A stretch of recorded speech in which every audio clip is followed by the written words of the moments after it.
a humble philosopher spreads lessons of morality, respect, and harmony that endure for thousands of years. In the tumultuous era of ancient China, a time known as the Spring and Autumn period, the land was fractured by warring states, each vying for supremacy through conquest and intrigue. Amidst this chaos, a man named Confucius, later known to the world as Confucius, embarked on a journey not of warfare, but of wisdom. Born in the state of Lu in 551 BC, his beginnings were modest, yet his mind was destined to shape the very soul of a civilization. He saw a world adrift from its moral moorings, a society where rulers had forgotten their duty to the people and the people had lost their sense of communal obligation. He believed that the path to a just and stable society did not lie in brute force or cunning strategies, but in the cultivation of virtue within each individual, starting from the ground up. This was not a call for a new religion or a divine revelation,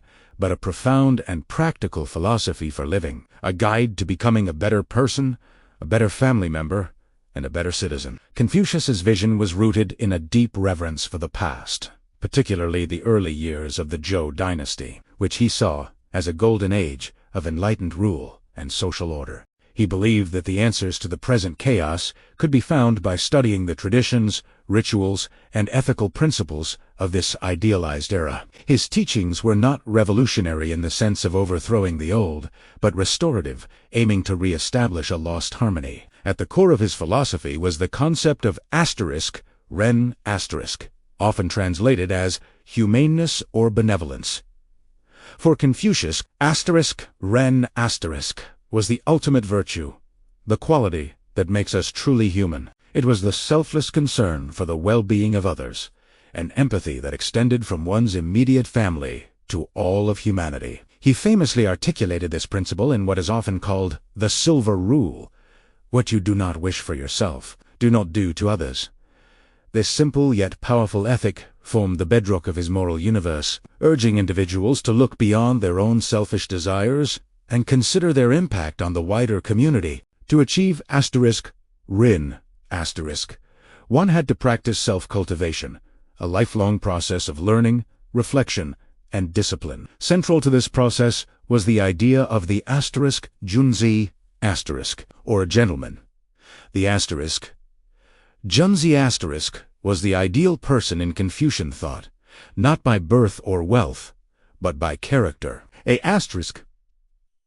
*junzi* was a person of integrity, wisdom, and grace, someone who embodied *ren* in all their actions. They were righteous, loyal, and trustworthy, always striving to act in accordance with what was right, not what was profitable. Becoming a *junzi* was an aspirational goal, requiring constant effort and a commitment to education. For Confucius, learning was not merely about acquiring facts or skills. It was a moral imperative, a path to self-improvement, and a deeper understanding of the world. He was arguably China's first private teacher, accepting students from all social classes, a revolutionary practice in an age where education was a privilege of the nobility. He taught them the 6 arts rights: music, archery, charioteering, calligraphy, and mathematics, but, more importantly, he taught them how to think, how to question, and how to live a virtuous life.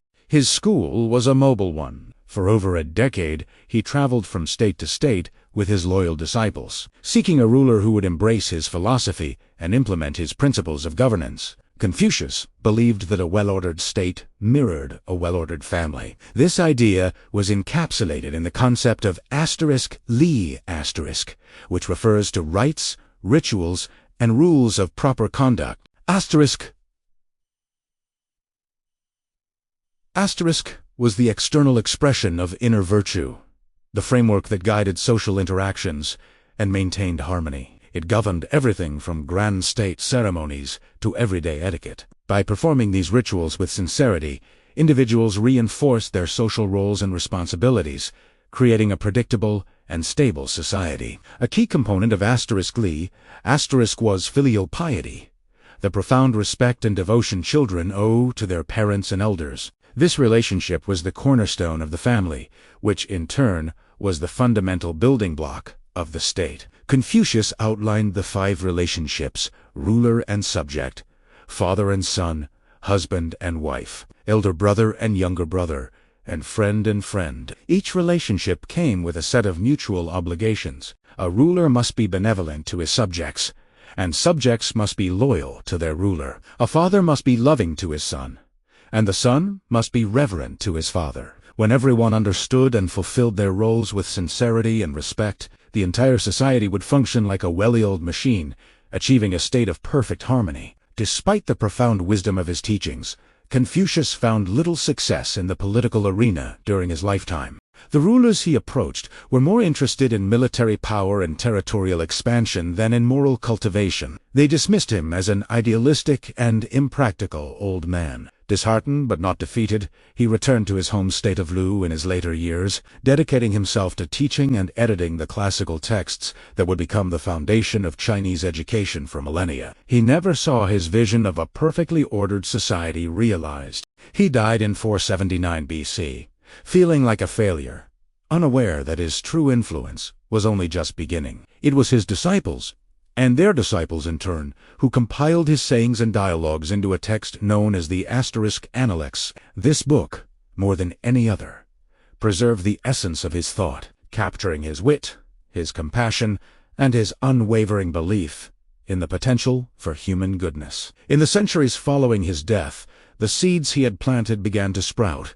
During the Han Dynasty, over 200 years later, Confucianism was elevated to the state ideology. His teachings became the basis for the civil service examinations, a system that selected government officials based on merit and knowledge of the Confucian classics rather than aristocratic birth. This system, which endured for nearly 2,000 years, created a class of scholar officios who governed the vast Chinese empire. Confucian philosophy permeated every aspect of life in China and spread its influence across East Asia, shaping the cultures of Korea, Japan, and Vietnam. His emphasis on education, respect for authority, family loyalty, and the pursuit of harmony became defining characteristics of these societies. Temples were built in his honor, and he was venerated not as a god, but as the first teacher, the ultimate model of a sage and a scholar.